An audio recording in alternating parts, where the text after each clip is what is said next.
오늘 휴가철이면 요즘에 뭐 휴가철이 따로 없죠. 연휴 같은 게 굉장히 뭐 길게 잡고 그래서 연휴나 휴가철에 보면은 뭐 놀러 가는 차들로 고속도로나 이 도로가 꽉꽉 막혀요. 이제 그럼에도 휴가 가는 사람들의 차를 보면은 차에 타고 있는 사람들 저마다 보면 온 집안 식구가 다 선글라스를 끼고 있어요. 애들은 막 열렸다 닫혔다 뭐 이런 것도 끼고 막 벌써 튜브를 옆에 끼고 신나서 가요. 근데 그렇게 신나서 휴가를 갔는데 돌아올 때 보면은 모든 식구들은 다 뒤에 누워가고 침을 치질 흘리면서 자고 있고 아빠만 혼자 운전대를 갖다가 이러고 운전하면서 와요. 휴가는 쉬러 가는 거잖아요. 근데 분명히 쉬러 갔다 오는데 다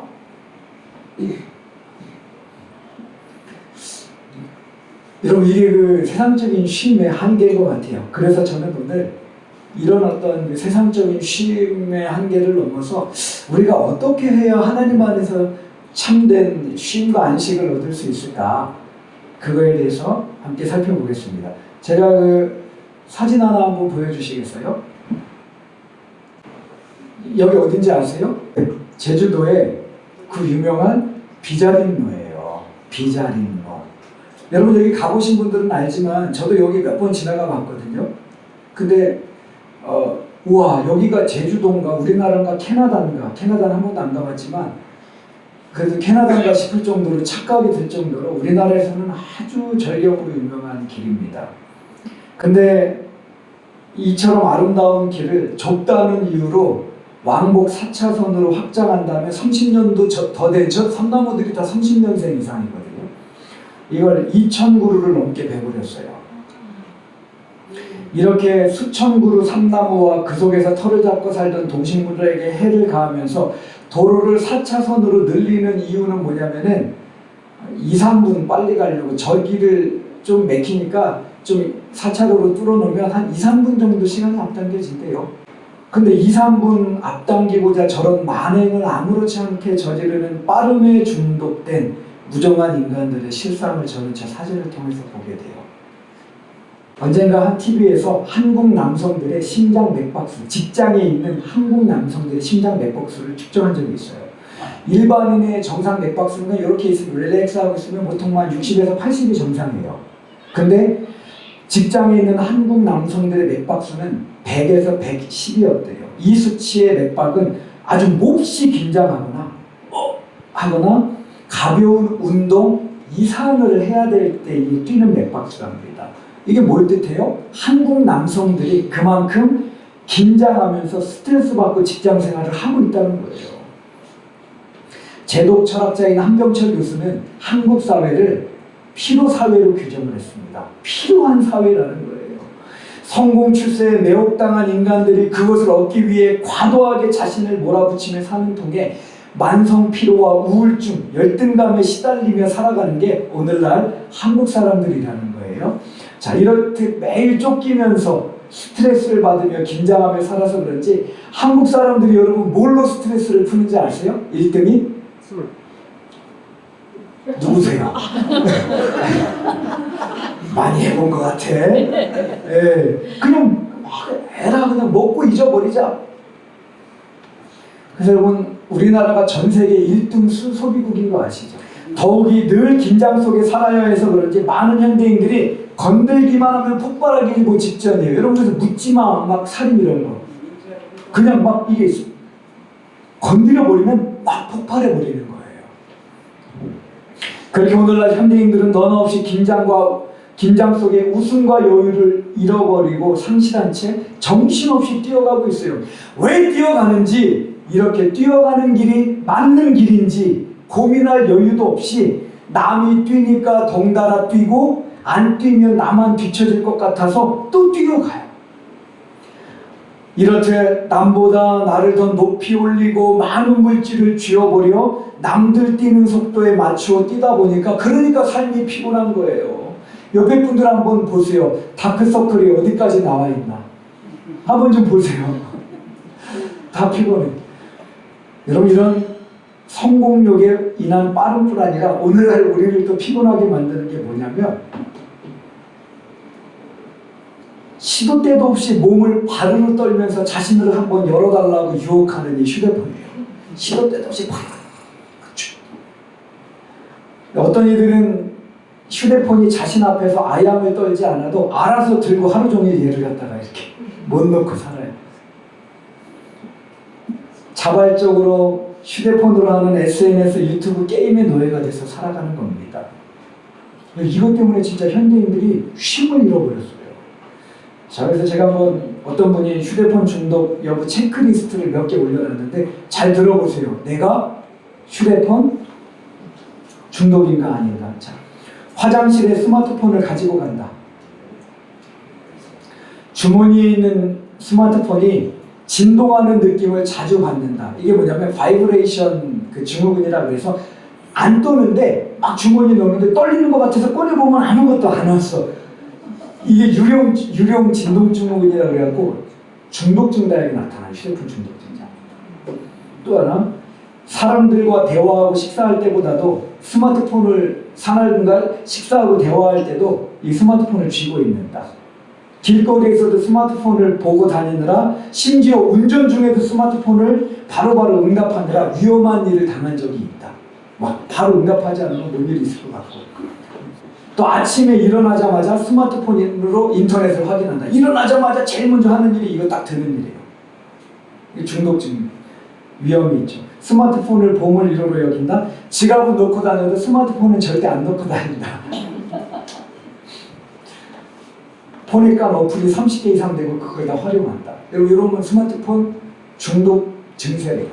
어쨌거나 이 스마트폰으로 인해 현대인들의 삶은 더 피곤합니다. 이렇듯 성공과 출세, 또 휴대폰의 노예가 되어서 잠시도 가만히 있을 시간, 자기를 돌아볼 여유 없이 사는지라 현대인들이 가장 원하는 게 뭐냐면 쉬는 거예요. 하여튼 그냥 한 달 동안만 아무 생각 없이 아무 일 안 하고 그냥 푹 쉬어봤으면 좋겠다. 삶에 쉼이 없다는 거예요. 자, 그런데 오늘 본문 2절에서 다윗은 자신이 젖된 아이가 엄마 품 안에서 평안히 쉬든 인생의 참 안식과 만족을 누리고 있다라고 증언합니다. 여러분들 우리가 잘 알듯 다윗은 평안한 생애가 아니었어요.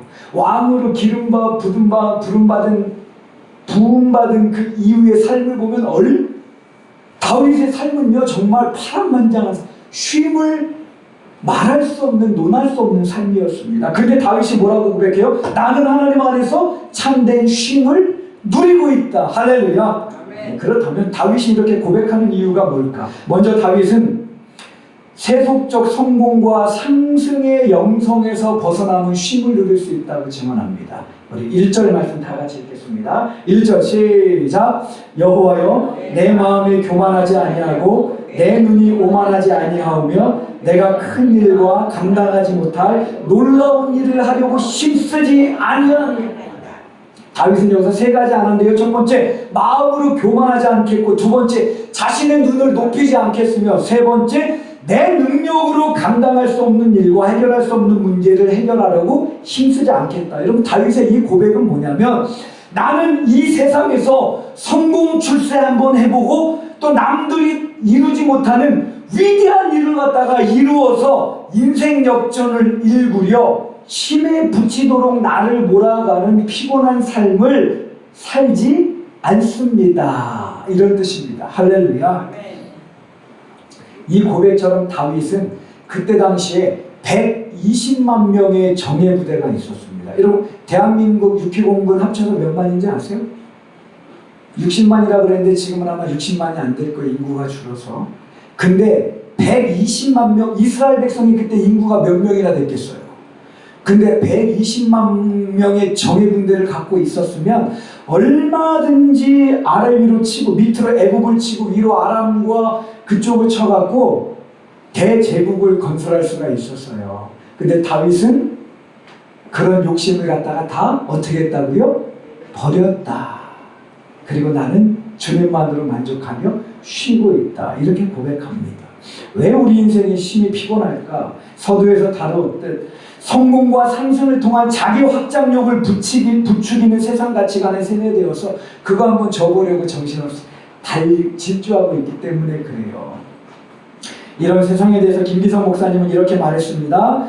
이전보다 살림살이 형편은 나아졌지만 거리를 걷는 사람들의 표정은 마법이라도 걸린 듯 밝지 않습니다.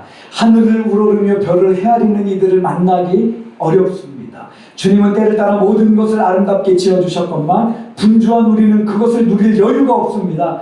대지가 터뜨리는 연빛 새싹이나 꽃망울을 보면서 설레이지 않는 자는 죽은 자가 아닙니까? 이제는 잠시 멈추어 서고 싶습니다만 멈추는 순간 뒤처질지 모른다는 강박관념이 우리를 놓아주지 않습니다. 주님, 어찌해야 합니까? 그냥 좀 달려야 되는 거예요. 왜? 쥐어야 되니까, 올라야 되니까, 성공해야 되니까, 부자 돼야 되니까. 이렇듯 질주 강박관념에 사로잡혀 쉼을 빼앗긴 채 달려가는 기성세대는 자녀들에게까지 이런 삶을 강요를 해요. 몇 해 전에 어느 중학교 여학생이 이런 유서를 남기고 자살했습니다. 들어보세요.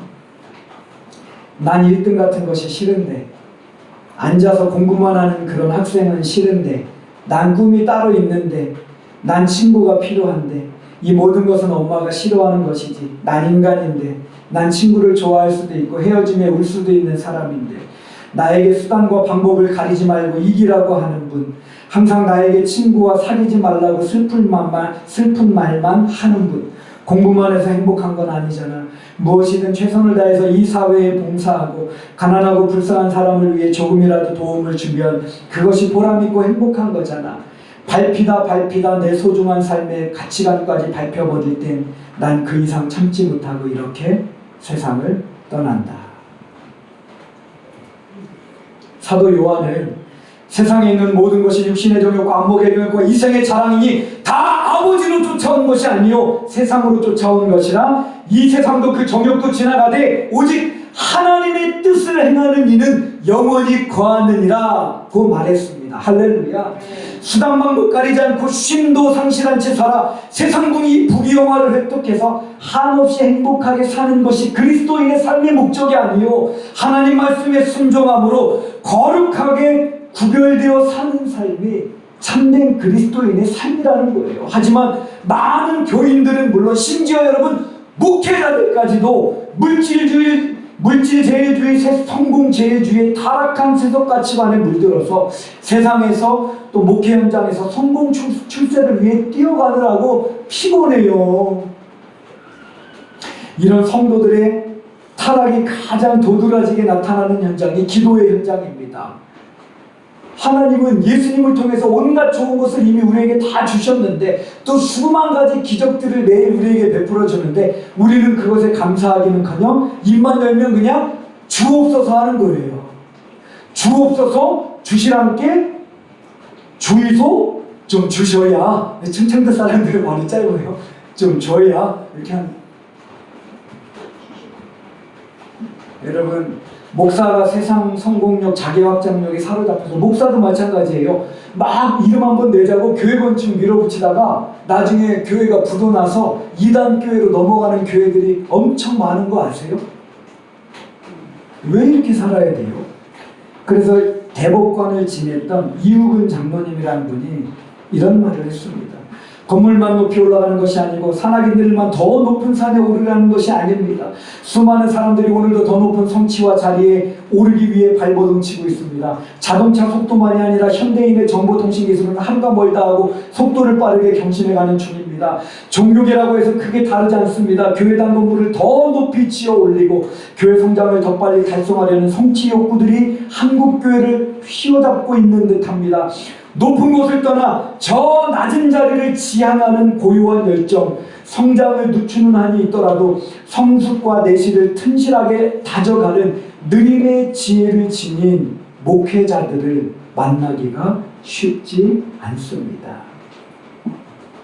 성도인 우리들의 삶이 피곤하기 그지없는 이유는 세상 사람들을 닮아 육신의 정욕, 안목의 정욕, 이생의 자랑을 충족시켜 그것들 안에서 만족 한번 얻어보려고 달려가느라 바빠서 그래요.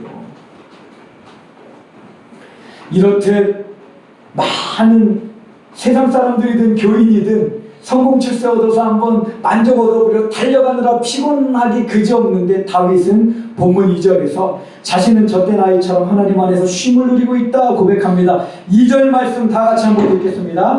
2절 말씀 시작. 실로 내가 내 영혼으로 고요하고 평온하게 하기를 젖된 아이가 그 어머니 품에 있음 같게 하였나니 내 영혼이 젖된 아이와 같도다. 여러분, 젖을 못된 아이는 배고플 때마다 젖을 구하기 위해서 어떻게 해요? 떼써요. 하지만 젖을 뗀 아이는 엄마 자체로 만족하면서 그냥 엄마 품 안에서 편안히 안식함을 누리게 됩니다. 그렇게 다윗의 이 말은 젖을 못된 아이처럼 세상 것에 대한 굶주림으로 불만족스러워하며 그것을 얻으려 몸부림치며 하나님께 떼쓰는 이들과 달리 나는 하나님으로 만족하며 살기에 편히 쉬는 삶을 살게 되었다라고 하는 뜻입니다. 할렐루야.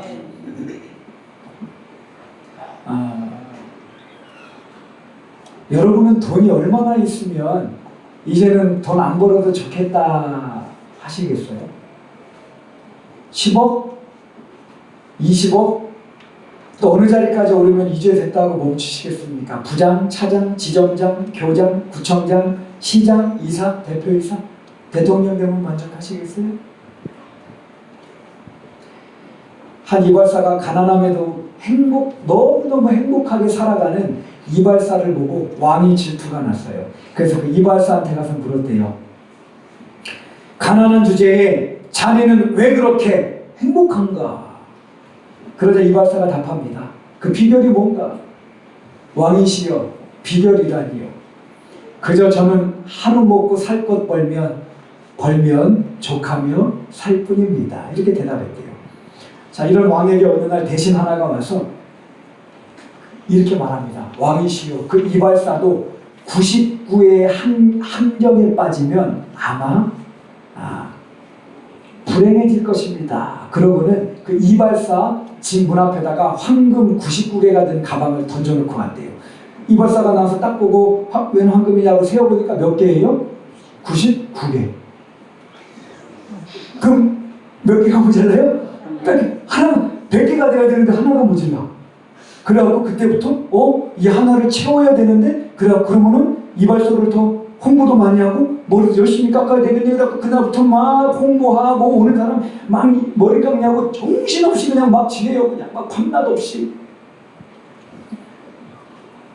그로부터 약 한 달 후 왕이 가난했지만 만족하고 행복하게 사는 이발사를 찾아가서 보니까 전에 보았던 얼굴의 평안함은 다 사라져버리고 피곤함과 불만족에 사로잡힌 불행한 얼굴만이 남았더래요. 여러분, 집 한 세 채쯤 되고 통장 잔고에 10억쯤 들어있으면 만족할까? 아니에요, 여러분. 하나님의 품을 떠나 참된 만족을 상실한 인간의 마음은 깨진 독과 같아서 아무리 많은 돈을 붓고 또 부어도 만족을 모르게 돼 있어요. 계룡 집사님 1000조 가지면 만족할 것 같아요? 회개하라, 천국이 가까워. 지구를 다 갖고 태양계 온 우주 만물을요 다 가져도 타락한 인간은 결코 만족을 모르고 또 원해요. 그래, 만족을 모르니까 한 푼이라도 더 쥐고자 내달리게 되고 인생이 한없이 피곤해지는 거예요. 여러분, 우리가 여름 휴가를 안 가서 피곤한 게 아니에요. 더 하면서 어떻게든 그냥 더 쥐어보고 올라보려고 삶을 내가 나를 피곤하게 만드는 거예요. 몰아붙이는 거죠. 바울은 말합니다. 자족할 줄 아는 사람에게 경건은 큰 이득을 줍니다. 우리는 아무것도 세상에 가지고 오지 않았으므로 아무것도 가지고 떠날 수 없습니다. 우리는 먹을 것과 입을 것이 있으면 그것으로 만족해야 할 것입니다. 그러나 부자가 되기를 원하는 사람은 유혹과 올무와 여러 가지 어리석고도 해로운 욕심에 떨어집니다. 이런 것들은 사람을 파멸과 멸망에 빠뜨립니다. 돈을 사랑하는 것이 모든 악의 뿌리입니다. 돈을 쫓다가 믿음에서 떠나 헤매기도 하고 많은 고통을 겪기도 한 사람이 더러 많습니다. 혹시 내가 바울이 지적하던 이런 함정에 빠져서 돈 몇 푼을 더 얻으려 말씀을 얻으며 믿음에서 떠나 헤매는 인생으로 살아오지는 않았는지, 나아가 조금만 더 하며 사느라 다윗이 누렸던 생의 참 만족을 빼앗긴 채 오늘도 자기 확장을 위해서 뛰어가고 있지는 않은지, 3천만 원짜리 명품백을 들여도 더 비싼 백을 못 가져 우거지상으로 사는 사람보다 그것 없어도 30원짜리 문자 하나에 감동하며 감사할 줄 아는 사람이 진짜 부자예요. 먹을 것 입을 것이 있으면 족한 줄로 아는 자족의 삶을 살아야 참된 쉼이 찾아옵니다. 다윗이 그걸 말하고 있는 거예요. 난 더 이상 바랄 게 없다는 거예요. 저때 나이가 더 이상 저들을 위해서 응석 뿌리지 않잖아요. 그냥 엄마 자체로 만족하며 살잖아요. 하나님 자체로 자기는 만족하다는 거예요. 더 이상 바랄 게 없다는. 그러니까 쉼이 찾아왔다. 이런 속담이 있죠. 불행이 묻습니다. 얼마나 많이 가졌니? 행복이 묻습니다. 얼마나 많이 감사하니? 그래가지고 더더더하며 움켜쥐려 살면 필경 죄를 짓게 되고 파멸에 이르게 됩니다. 원숭이 아시죠? 네. 원숭이를 잡는 법이 있대요. 근데 원숭이가 똑똑한 것 같지만 욕심이 많답니다. 그래서 원숭이 사냥할 때 그 원주민들이 어떻게 하냐면 이 조그만 사발에 원숭이 손이 탁 들어갈 만한, 이렇게 그냥 간신히 들어갈 만한 데다 안에다가 원숭이가 좋아하는 바나나, 또 원숭이도 돈 좋아하니까 돈, 뭐 캐리비안 베이 상품권 이런 거 집어넣는 거예요. 원숭이 좋아하니까. 그럼 그걸 원숭이가 와갖고 탁탁 보고 냄새 맡고 와서 딱 손을 집어넣어요. 그 다음에 어떻게 해요? 꽉 움켜져요. 그럼 이렇게 들어갈 때는 피니까 간신히 들어가는데 꽉 움켜지니까 나와요, 안 나와요? 안 나오죠. 사발은 묶여있는데 안 빠져. 그런데 사람들이 이렇게 다가가요. 그럼 어떻게 해야 돼요? 다가가는데도 이렇게 해야 돼요. 이렇게 해요. 그럼 놓고 빼고 도망가면 되는데 그걸 쥐고 못 넣는 거예요. 잡고 하다 결국은 사람에게 잡혀버리고. 여러분, 탐욕에 사로잡힌 인간도 마찬가지예요. 일단 욕심에 눈멀게 되면 그의 눈에는 돈 외에 이웃도 하나님도 안 보이게 됩니다. 그러면 안 되죠. 자, 세상 것에 대한 욕심을 내려놓고 속도를 늦춰야 우리의 전부이신 주님이 보이고 사랑으로 돌봐야 할 이웃들도 보이게 되며 생에 참 쉼도 얻게 되는 줄 믿습니다. 정신없이 달리니까 힘든 거예요. 이 속에서 그리스도인은 따라하겠습니다. 세상 욕심에서 벗어나 정신없이 내달리는 삶의 속도를 늦추고 말씀 따라 살아가는 사람입니다. 작년에 은퇴하신 100주년 기념교회 이재철 목사님이 한 번은 목요 강연에서 이 노 부부를 70 넘은 노 부부를 소개한 적이 있는데 들어보세요. 이분들이 어떻게 사셨나? 건물을 갖고 계신 건물주예요. 요즘에는 창조주, 구원주 위에 건물주가 있다네요. 주여 건물주 되게 해주셨어요. 이게 이렇게 하면 안 되는 거예요. 옛날 목요 강좌에서 한 설교가 목요 강좌에서 했던 설교가 한 부부의 마음을 쳤습니다. 당시 남편은 70대 초반이었고 아내는 60대 후반이었습니다. 그날 밤 아내는 한잠도 자지 못하고 꼬박 밤을 지새웠습니다. 이튿날은 한 세입자와 재계약을 하는 날이었습니다. 종전대로라면 세입자에게 당연히 인상된 전셋돈으로 재계약을 요구하겠지만 주일 설교가 귓가에서 맴돌아 번민이 떠나지 않았습니다. 꼬박 밤을 새며 번민에 시달리던 아내는 새벽 6시에 남편의 의사를 물었습니다. 남편의 대답은 간단했습니다. 교회에서 배운 대로 재계약하지 말라는 것이었습니다. 그분은 이후 자신의 부동산에 입주해 있는 세입자들에게 묵시계약으로 일관해 오고 있습니다. 묵시계약은 재계약일이 되어도 아무런 통보를 하지 않으므로 계약 조건이 자동적으로 계속 연장되게 해주는 것입니다. 이번에는 세입자들이 놀랐습니다. 세입자들이 그분에게 어떻게 이런 선처를 베푸느냐고 물었습니다. 그분도 남편과 같은 대답을 했습니다. 교회에서 배운 대로 한다는 대답이었습니다. 최근에 그분과 통화하면서 요즘 기분이 어떤지 물었습니다. 설교를 들은 날은 밤새 고민했지만 교회에서 배운 대로 세입자들에게 묵시계약을 해주고 있는 지금은 마음이 몹시 평안하다고 했습니다. 자기의 것을 타인과 나누는 것은 그리스도인으로서 당연한 일임을 깨달았다면서 이미 가진 것만으로도 족할 줄 알아 마음에 평강이 있고 모든 것이 주님께 감사하다고도 했습니다. 할렐루야. 여러분, 그리스도인의 길은 세상 욕망 채움의 길이 아니라 자기 비움의 길이요, 그것을 통해 세상 욕심을 쫓는 삶에서 벗어나 말씀을 행하며 그런 진리의 삶 속에서 쉼을 누리는 삶인 줄로 믿습니다. 네. 자, 그리고 또 하나, 여러분, 참된 쉼은 이런 세속적 성공 출세에 몰두하느라 쉽사리 지나치는 선물처럼 주어진 평범한 것들에 눈뜰 때 이루어집니다. 많이 가진 사람의 부자가 아니라 가진 것에 만족하며 바라는 게 없는 게 부자라 그랬잖아요. 여러분, 더더더가 아니라 이대로 충분합니다 하는 마음으로 살면서 성공 출세를 위해 집중하는 삶을 멈추어야 쉼이 찾아옵니다. 실제로 우리 삶은 많은 것들로 이미 풍성해요. 여러분, 어떤 작가가 이런 글을 썼어요. 한번 들어보세요. 결혼만 하면 그때부터 행복의 연속일 거라고, 아이가 학교에 입학만 하면 그때부터 숨통이 트일 거라고, 집을 장만하면 한시름 놓을 거라고, 차를 바꾸면 모든 것이 만족스러울 거라고, 짝을 바꾸면 인생이 완전히 풀릴 거라고, 오늘 만족하지 못한 채 내일을 향해 달리면서 지금 이 순간에 충만함을 놓치며 사는 미련한 인생들, 지금 이 순간의 충만함이야말로 당신이 진정 누릴 수 있는 하늘의 권리인데도 불구하고, 지금 이 순간의 충만함을 놓치는 것은 인생 전체를 송두리째 놓치는 일인데도 불구하고. 이철환 작가를 혹시 아세요? 그 유명한 연탄길의 작가예요. 450만 부, 500만 부가 넘게 팔린 책이거든요. 베스트셀러 초대형이죠, 우리나라에서는.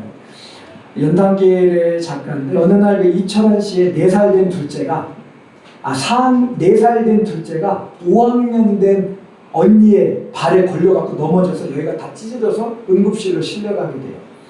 그리고 나서 이 5학년 아이가 일기를 써놨는데 그 일기 내용과 그에 대한 이철환 씨의 단상이 이랬습니다. 잘 들어보시면 돼요. 5학년 딸아이가 친구에게 보낸 편지에 이렇게 적혀 있었다. 친구야, 어제는 정말 마음 아픈 일이 있었어. 4살짜리 내 동생이 다쳤거든. 오른쪽 눈 위를 많이 다쳐서 엄마하고 병원으로 달려갔어. 동생이 내 발에 걸려서 넘어진 거야. 마음이 아파서 어제는 하루 종일 울었어. 동생이 다쳤을 때 깨달았어. 가장 평범한 하루가 가장 행복한 하루라는 것을. 딸 아이의 편지를 읽고 나니 마음이 저릿저릿 아파왔다. 이만큼 커준 아이가 대견스러웠다. 그렇다.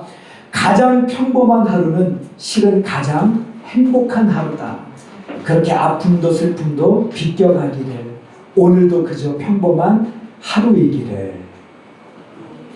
일상을 박탈당해본 사람만이 그것이 은총임을 알아요.